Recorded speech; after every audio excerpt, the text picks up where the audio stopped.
Welcome to A Dose of Feel Good. I'm your host, Whitney Bischoff, and today we are talking about This Is Not a Crisis. You can see full show notes at doseoffeelgood.my.canva.site. Now let's dive into today's episode.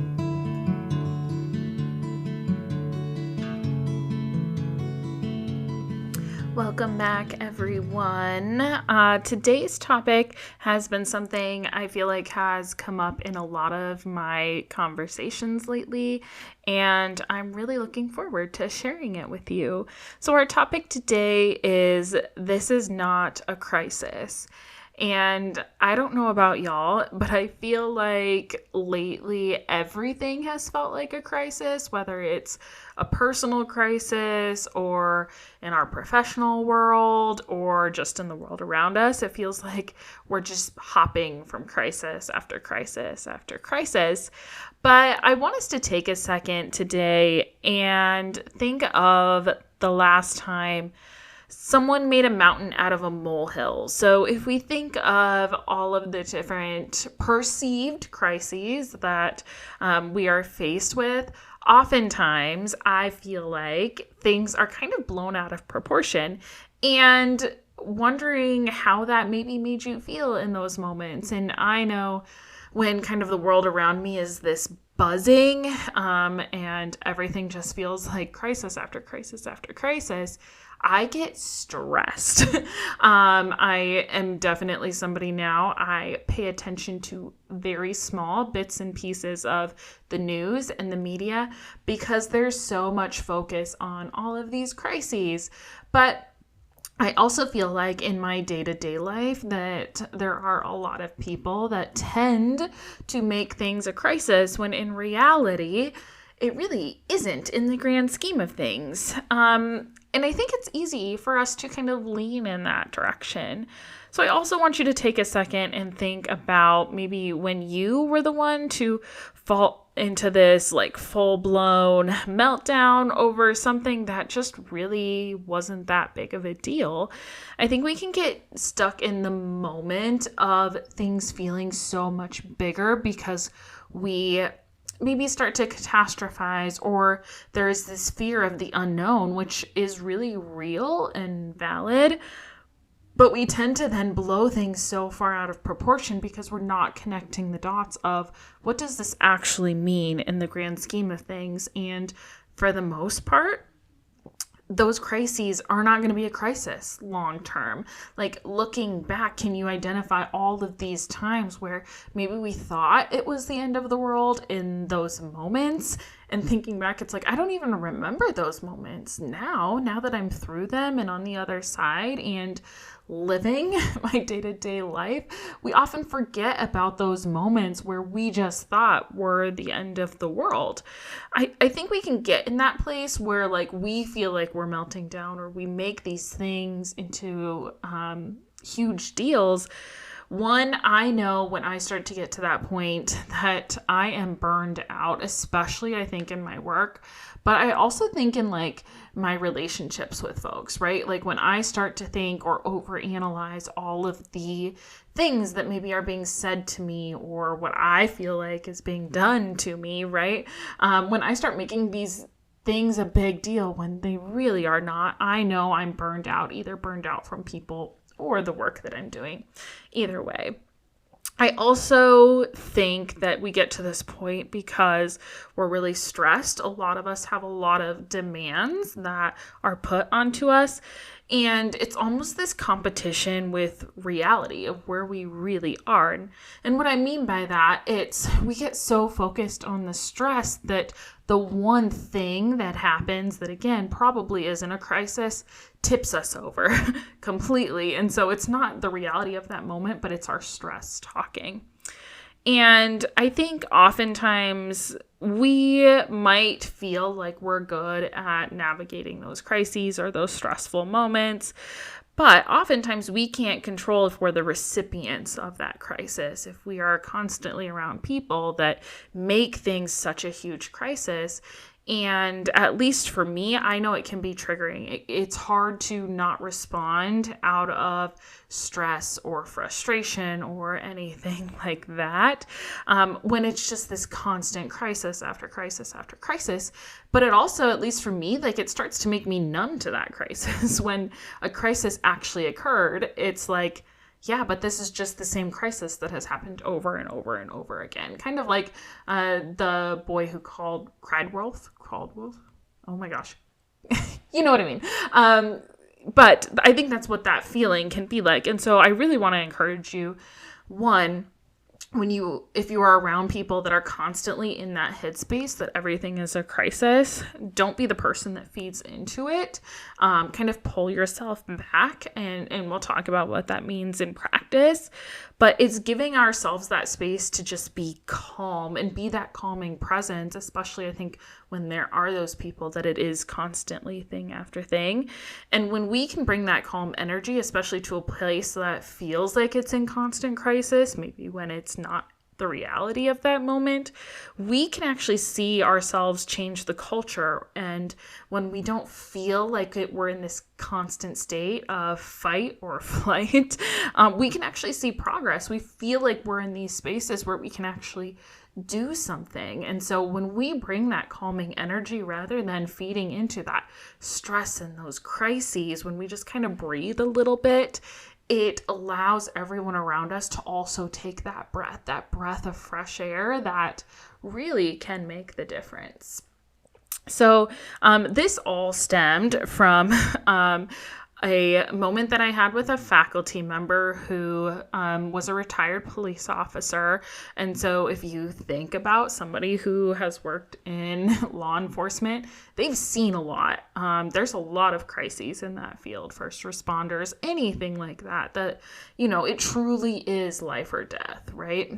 And so he was often kind of my listening ear when I just felt like everything was such a big deal when it really didn't need to be, and being that direct recipient. And he would always remind me this phrase that is just kind of stuck in my head of, there are a lot of things in life that are a crisis, and this is not one of them.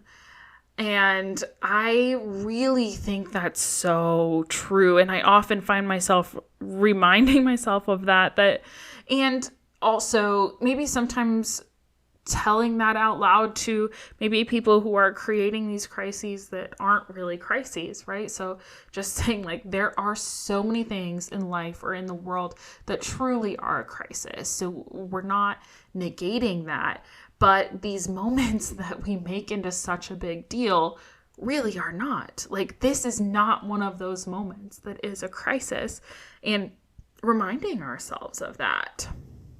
I think this also comes up. I know we all have people. If you work with people or around people, then you know that people also bring their own drama, if you will. And so I think this is also a really helpful reminder of what really matters in this moment, in maybe the relationships, and maybe how we're handling it. And I think taking a step back and focusing on the little things. I find myself doing this a lot, that, I've had to navigate some pretty hard things in life. And so on the day-to-day basis, when, you get that email tips you over for whatever reason. And sometimes then we actually have like this stress response to that. And I pull myself back, I take a deep breath, and I'm like, you know what? In the grand scheme of things, this does not matter. And if somebody else wants to make this a big deal and they stress about it, that's on them. But ultimately, at the end of the day, like, nothing is going to break if I make this into a huge crisis. If we take a second to, take care of ourselves, understand maybe why I'm reacting in this way, then it really can make a difference. And we don't have to sit in this constant space of stress and crisis after crisis, because there will be real crises that do happen, and we'll feel better prepared to not be at that burnout point. I think this can be really impactful for a variety of reasons. One, I really want to reiterate that it doesn't minimize those real life crises that we face, because we will all face those things that really change us, honestly. And what's a crisis for me is going to be very different than what's a crisis for somebody else. And I know I've talked with different people about, people who have had to experience hard things. I think sometimes we appreciate the day to day, where if you've never had to experience hard things, there are going to be moments that feel like a crisis, where if it were, maybe to happen to me in that moment, it doesn't feel as big, and it doesn't make it any less real for those people in those moments. But it just allows us to take a step back and really understand what really matters at the end of the day. I think this philosophy also grounds us in our current reality without kind of spiraling into all of the unknowns, the what ifs, that constant maybe overthinking in that moment. Instead, like really taking a second and understanding what this means for my current reality. And I think this is helpful in really being honest about the repercussions of that moment and how you respond. I like to think of this in the way of no matter how I respond, either they choose to respond to me or not, but at the end of the day, the world's going to keep turning, right? The job will still get done. At least in my job, people still be served. So however I respond to this email, really the repercussions are not that big. And I think that's a really good way to think of what's a crisis versus maybe what's not as big of a deal as we make it out to be. And really focusing on what is right in front of you rather than worst case scenario, or maybe reading into how somebody has responded or how someone might take what we say or do. And we have no control over somebody else's perception, but we can control, our own thought process going into those situations or conversations or whatever that might look like. And so really just focusing on what do I see right in front of me, rather than maybe making all these implications that aren't even necessarily real. And I think the last piece that is honestly the hardest and takes a lot of practice is taking that moment to remind others that most moments in life are not at crisis level. And I think this is especially helpful for the people, again, who do maybe make everything a crisis.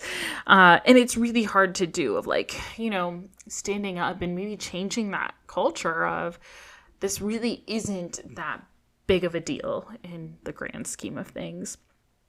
And this mentality propels us to maybe actually put action to the words we're saying, rather than being stuck in this what if or the blame game and then just not really doing anything. I think it allows us to get in this place of stagnation and not wanting to actually do anything, because we have to come up with X, Y, Z. And if we don't do X, Y, Z, then this is worst case scenario. And even worst case scenario, if that were to happen, what would the impact be?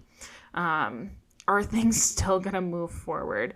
Because I would say 9 times out of 10, it is. Even if we do get to worst case scenario, we're still here, right? We're still alive. We're still living. And those are the little things that actually matter. I often find myself I have a roof over my head. I have food, I have clothes, I have heat in my house, right? Those are the things that matter in the grand scheme of things. And so if I drop I'm just going to say my favorite knickknack, right, that was passed down from generation to generation, will I be upset about it? Yes. Is it a crisis? No. I'll still be able to go to bed at night, right? I still have a warm bed to tuck myself into. And so those are those reminders is what I'm talking about, whether it's for yourself or for maybe somebody else that is in that constant crisis state. So a few things for our call to action this week. First, I highly encourage you, if you are creative, maybe make some sort of fun sticker or just maybe something you can put on the lock screen on your phone, whatever makes sense for you. But have this reminder, as one of my fun faculty members would say, there are a lot of things in life that are a crisis, and this is not one of them. And just kind of having that reiterate in your head over and over, especially when you're in those really hard moments. When you feel like something is a crisis, I think taking a deep breath and really grounding yourself in the reality of that moment, take a second, understand that like oftentimes those frustrations are real and they're valid, but we don't need to put so much time and attention into those feelings in those moments. Ask ourselves what really matters here, and maybe it's in that moment, but I encourage you to like write down those things that really matter to you. And then when you are frustrated or when things feel like it's a crisis, go back to those things that really matter. And is that moment or what feels like that crisis going to impact those things that really matter to you? And then the last piece, again, that I think is really hard is share that reminder with folks that do tend to make everything a crisis, that being thankful for the little things that matter in the grand scheme of things can be really powerful and helpful. So I encourage you, practice doing that and just see how much you can change the lives of those around you, the cultures that you're embedded in, and know that those crises, just for the most part, aren't real. Thank you so much for listening, and I hope you are feeling ready to conquer the week and let your impact ripple out to the world around you. Let's connect on Instagram and Threads at Dose of Feel Good Podcast. If you're loving the podcast, I'd love it if you'd hit that subscribe button and leave a review. Until next time, share your own dose of feel good and never underestimate the power of positivity.